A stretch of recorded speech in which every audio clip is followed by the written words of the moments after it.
अन्न व औषध प्रशासन मंत्री नरहरी झिरवळ यांचा एक व्हिडिओ आता पुढे आलेला आहे। हा व्हिडिओ आक्षेपार्ह आहे।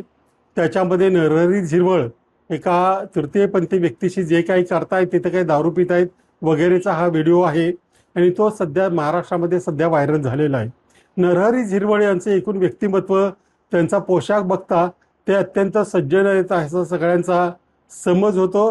त्यांचे सहकारी सुद्धा त्यांच्यावर कुठलाही आक्षेप आला की लगेच त्यांच्या प्रामाणिकपणाची, त्यांच्या सचोटीची गॅरंटी देत असतात।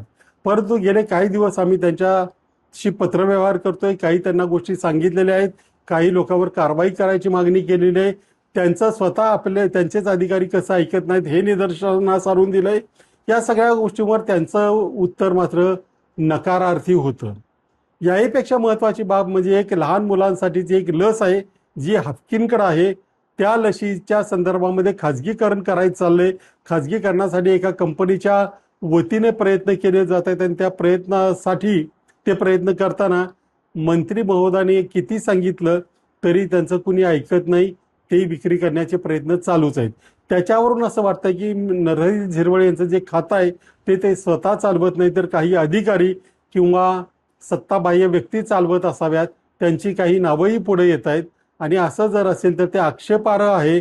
कदाचित अशा प्रकारची आणखी काही माहिती किंवा व्हिडिओ इतरांकडे असल्यामुळे ते स्वतःच्या खात्याकडे फारसं लक्ष देत नाहीत, कुणीतरी वेगळंच ते खातं चालवतंय असं मत झालेलं आहे। त्याच्यामुळं कदाचित यापुढे खरात फाईलसारख्या झिरवळ फाईलसुद्धा आपल्याला पाहायला मिळतील। त्यामुळे मुख्यमंत्र्यांना विनंती आहे की त्यांनी तातडीने यांचा राजीनामा घ्यावा। तर झिरवळांनी स्वतःहूनच राजीनामा दिला पाहिजे। ते देत नसतील तर मुख्यमंत्र्यांनी तो राजीनामा घेतला पाहिजे।